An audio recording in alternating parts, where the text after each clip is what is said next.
मी Rohini Bhoir झणझणी recipe चॅनलवर तुमचं स्वागत करते। शिंगाळ्याचं कालवण बनवणं, चांगला मोठा शिंगाळा मस्त भेटलाय मला, तर मी आणलाय, तर त्याचं कालवण बनवून तुम्हाला दाखवते। हे बघा, ही कोथिंबीर घेते, एवढी एवढी मुठभर आहे। हे अद्रक आहे, हे बघा एवढं मोठं आळं घेतलंय आणि 20 एक लसूण पाकळ्या घेतल्या, 1.5 कांदा मी लसूण घेतलाय आणि 4-5 मिरच्या घेतल्यात।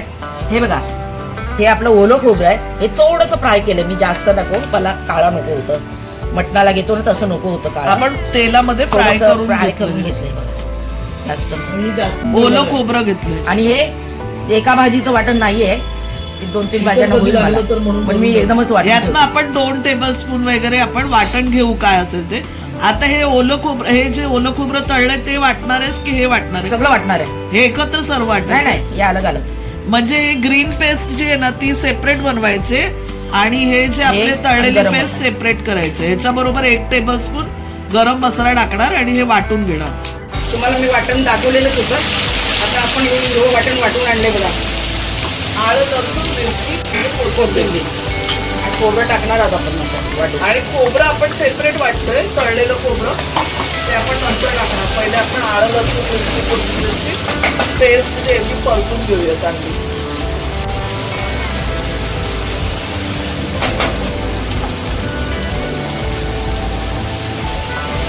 आपण इथे 3 टेबलस्पून तेल घेतलेलं, त्याच्यामध्ये आपण हे जे आलं लसूणची पेस्ट आहे ना ती 3 टेबलस्पून आलं लसूणची पेस्ट घेतली, ती परतून घेऊया आपण चांगली।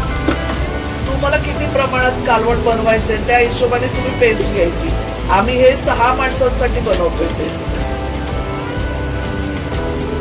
किती लोकांच्या हिशोबाने आपण बनवतो त्या हिशोबाने आपण ग्रेव्ही बनवत असतो, तर तेवढी पूड आपल्याला घ्यायची। आपण गरम मसाला टाकतो बघा, 1.5 चमचा आपण गरम मसाला टाकलाय, एक छोटा चमचा भर। तर आपण आता ते जे खोबरं तळलेलं त्याची पेस्ट बनवून घेऊया। खोबरं आणि गरम मसाला, खोबरं आपण तळून घेतलेलं, ते खोबरं जे दाखवलं त्यातलं सगळं खोबरं आपण आता वाटण नाही करत आहे ना, त्यातलं आपण 3-4 टेबलस्पून घेतले। पूर्ण खोबरं नाही घेतलं आपण, 4 टेबलस्पून खोबरं घेतले तळलेलं ओलं खोबरं, आणि त्याच्यात गरम मसाला टाकला आणि पेस्ट बनवून घेऊया आपण त्याची। ह्याच्यात ना 2 आपण ना इलायची टाकूया या वाटणात, हे टाकायचं या पेस्ट मध्ये। आपण 1 टीस्पून बडीशेप, 3 बारके चमच बघा, मी 3 टीस्पून सौंफ टाकले, 2 इलायची टाकली, 2 इलायची ग्रीन, या बघा ग्रीन कलरच्या 2 इलायची टाकल्या आपण। आता याची पेस्ट बनवून घेऊया आपण। एवढं बारीक करायचं आपलं वाटण। आपली मच्छी असेल ना तेवढ्या मापाने आपण टाकायचं। आपण 4 टेबलस्पून ओलं खोबरं घेतलेलं,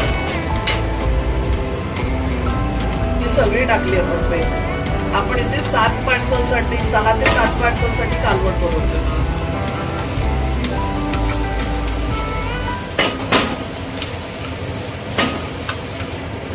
छान आपण परतून घेऊया, खमंग वास सुटलाय, आपण अजून 1-2 मिनिटं परतून घेऊया तेल सुटेपर्यंत। आता आपण फिश इकडे धुवून ठेवलेलं आहे स्वच्छ,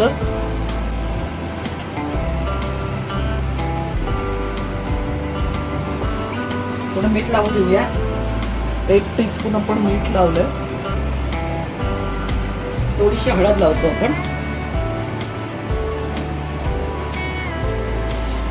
नंतर भाजी टाकताना 5-10 मिनिटं 5 मिनिटं ठेवूया आपण, म्हणजे मच्छीला लागेल ना मीठ।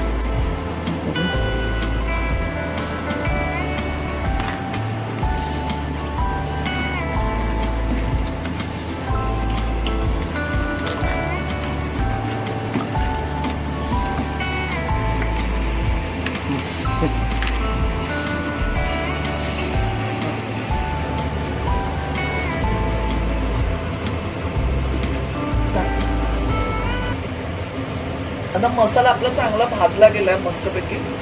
2 चमचे आपण आगरी मसाला टाकला,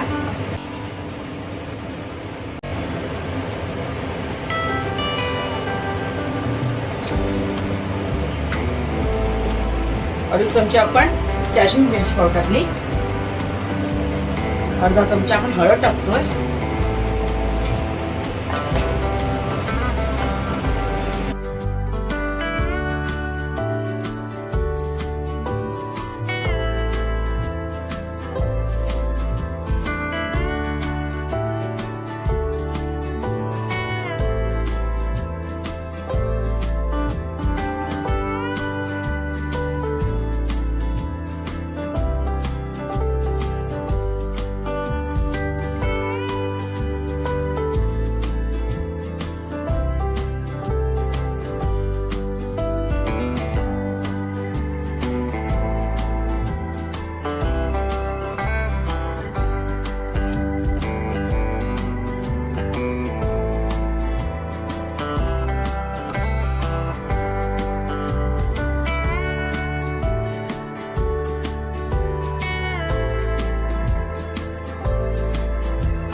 किंवा 2-3 मिनिटं तरी आपण असं वाफेवर ठेवूया आणि मग नंतर ना पाणी टाकूया आपण.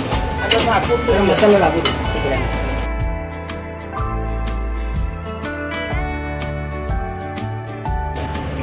आपण झाकण देऊन ठेवूया 5 मिनिटं. आता आपण 5 मिनिटं वाफेवर ठेवलं होतं बघा, पाणी पण सुटलं जरा. ते बघा.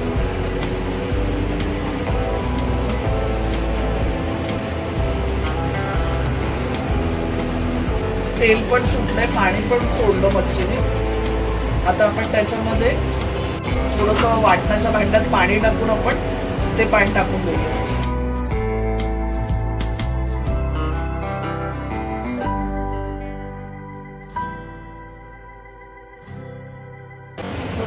आपण 1 ग्लास पाणी टाकलं. तुम्हाला किती रस्सा हवाय त्या हिशोबाने टाकायचं. आम्ही पण बघणार, आपल्याला लागलं आम्हाला तर आम्ही टाकणार आहे.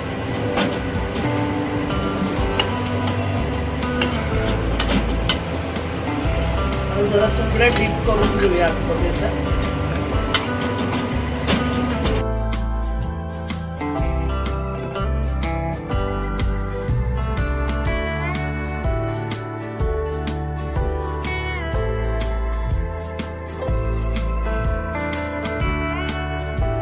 आपण थोडं मीठ लावलेलं तुकड्याला, त्याच्यामुळे आपण थोडं कमीच लावतो, लागलं तरच टाकूया. अर्धा टीस्पून आपण आता टाकून घेतलं. आम्ही शिंगाड्याच्या अंड्याचं पण कालवण टाकवणार आहे. आम्ही जेव्हा बनवलं त्या दिवशी बाहेर जायचं होतं, घाई होती म्हणून टाकवलं नाही. थोडं हिंग टाकतो आपण. फोडणीतच टाकायचं होता, मी विसरली. हे बघा, एवढा हिंग टाकतो आपण. हे बघा, हे वाटून असतं ना म्हणून थोडा हिंग टाकायचा. आपण पाव चमचा हिंग टाकला इथे. फोडणीत टाका, मी जरा विसरले.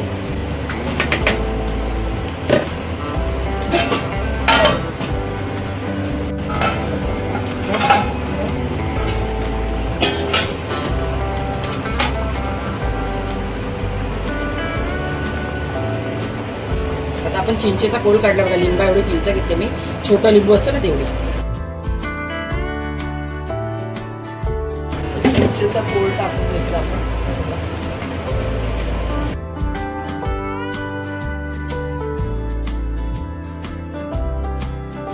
हे बघा, साप शिजलंय बघा. हे बघा, साप शिजलंय. आपण 7 मिनिटं शिजवलं. जास्त ना शिजवायचं, आता नरम आपलं तर जास्त कालवण नाही. झालेलं आहे. मला करू आता बंद करूया आपण.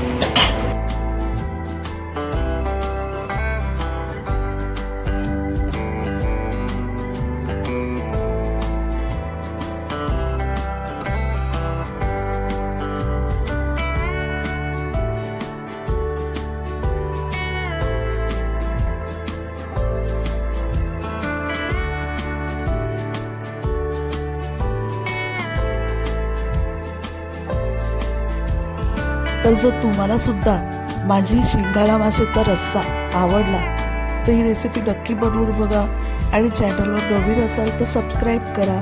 रेसिपी फ्रेंड्ससोबत शेअर करा. धन्यवाद.